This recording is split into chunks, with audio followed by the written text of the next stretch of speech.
স্বাগত সবাইকে। আপনারা দেখছেন বাংলা ভয়েস। এই মুহূর্তে বাংলাদেশের সরকার বলতে কিছু নেই। ইউনিস নামক যে জঙ্গি সংগঠন আছে তারা আপনার আইন চালাচ্ছে, ল চালাচ্ছে, কোর্ট চালাচ্ছে। তা ওই জঙ্গি সংগঠন তারা যে শেখ হাসিনাকে ফাঁসি দেবে বা মৃত্যুদণ্ড দেবে এ তো অবাক হওয়ার তো কিছু নেই। বাংলাদেশের গণতন্ত্রকামী সরকারের সঙ্গে জঙ্গিরা ক্ষমতায় আছে, গণতন্ত্রকে পিছিয়ে মারার চেষ্টা করছে এবং এর মানে হচ্ছে যাতে দ্বিতীয়বার শেখ হাসিনা বাংলাদেশে ঢুকতে না পারে, যাতে ভোটে দাঁড়াতে না পারে। কারণ তারা জানে যদি শেখ হাসিনা বাংলাদেশে যায়, সুষ্ঠুভাবে নির্বাচন হয়, তিনি আবার নির্বাচিত হয়ে বিপুল ভোটে ক্ষমতায় ফিরবে, আবার বাংলাদেশের দায়িত্ব পাবে, প্রধানমন্ত্রী হবে, ওইটাকে আটকাবার জন্য আর কিছুই না। যে তোমার বিরুদ্ধে ফাঁসির পরোয়ানা আছে, তুমি বাংলাদেশে ঢুকবে না, ভোটে দাঁড়াবে না। মানে হচ্ছে ওরা জানে নির্বাচনে এই সরকার থাকবে না, আবার শেখ হাসিনা আসবে, সেই জন্য এই ফাঁসিটা দিয়েছে। একটা নির্বাচিত সরকারকে তারা সরিয়ে দিয়ে সেখানে একটা স্বৈরাচারী সরকারকে প্রতিষ্ঠা করেছে। শুধু সেখানে আইনের শাসন থাকবে বলে আমার মনে হয় না। যারা বিচারপতি তারাও সেখানে নিরাপত্তার অভাব বোধ করছে, পুলিশ নিরাপত্তার অভাব বোধ করছে, এমনকি সেনাবাহিনী পর্যন্ত নিরাপত্তার অভাব বোধ করছে। সুতরাং সেই আদালতের রায়ের কোনো যৌক্তিকতা আছে বলে আমি মনে করি না। ভারত সরকার সব দিকে নজর রাখছে, প্রয়োজনে ভারত সরকার কঠোর থেকে কঠোরতম পদক্ষেপ বাংলাদেশের বিরুদ্ধে যদি নেবে, যদি ভারত বিদ্বেষী কোনো রকম কোনো চিন্তাভাবনা বা সিদ্ধান্ত তারা গ্রহণ করে, ভারত সরকার এবার ছেড়ে কথা বলবে না। হাসিনার মৃত্যুদণ্ড ঘোষণা হলো। মুজিবুর রহমান তার বাড়ির সামনে বুলডোজার দাঁড় করানো আছে।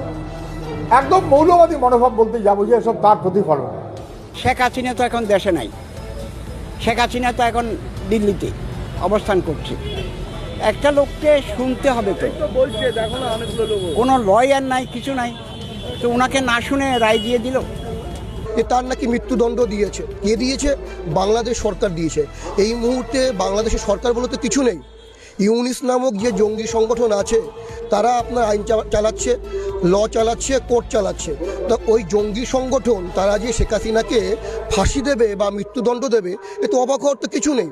বাংলাদেশের গণতন্ত্রকামী সরকারের সঙ্গে জঙ্গিরা ক্ষমতায় আছে, গণতন্ত্রকে পিছিয়ে মারার চেষ্টা করছে এবং এর মানে হচ্ছে যাতে দ্বিতীয়বার শেখ হাসিনা বাংলাদেশে ঢুকতে না পারে, যাতে ভোটে দাঁড়াতে না পারে। কারণ তারা জানে যদি শেখ হাসিনা বাংলাদেশে যায়, সুষ্ঠুভাবে নির্বাচন হয়, তিনি আবার নির্বাচিত হয়ে বিপুল ভোটে ক্ষমতায় ফিরবে, আবার বাংলাদেশের দায়িত্ব পাবে, প্রধানমন্ত্রী হবে, ওইটাকে আটকাবার জন্য আর কিছুই না। যে তোমার বিরুদ্ধে ফাঁসির পরোয়ানা আছে, তুমি বাংলাদেশে ঢুকবে না, ভোটে দাঁড়াবে না। মানে হচ্ছে ওরা জানে নির্বাচনে এই সরকার থাকবে না, আবার শেখ হাসিনা আসবে, সেই জন্য এই ফাঁসিটা দিয়েছে। একটা রক্ষা কবচ, জঙ্গিদের রক্ষা কবচ। বাংলাদেশটা তো আর বাংলাদেশ নেই, ওটা মুসলিম কান্ট্রিতে সম্পূর্ণ পরিণত হয়েছে এবং হাসিনা যেহেতু একটা স্বচ্ছ ভাবমূর্তি নিয়ে চলতো এবং কিছুটা, সম্পূর্ণ নয়, কিছুটা সাম্প্রদায়িকতার ঊর্ধ্বে চলতো, সেই কারণে তাকে বাংলাদেশ থেকে বিতাড়িত না করতে পারলে বা তাকে গারদবন্দি করতে পারলে বা বাংলাদেশের পুরোপুরিভাবে তার ঢোকা বন্ধ করতে না পারলে এই মৌলবাদীরা অবাধে বিচরণ করতে পারবে না। সেই কারণে এটা হওয়ারই ছিল এবং এটা হবে, সেটা আমরা তো অনেক আগে থেকেই বুঝতে পেরেছি। যেদিন হাসিনা চলে আসলো তারপর থেকে যেভাবে বাংলাদেশে ধর্মীয় নিপীড়ন এবং হত্যা চলেছে। হাসিনা ছিল জননেতা, আজকে যে সরকারটা চলছে ইউনিট সরকার, সেটা একদম জিহাদিদের সরকার, যে জামাতরা আজকে বাংলাদেশ চালাচ্ছে। সেই জন্য এই রায় হয়েছে। এই রায় আমরা বিরোধিতা করছি। একজন জননেতাকে এই রায় দেওয়া ঠিক হয়নি।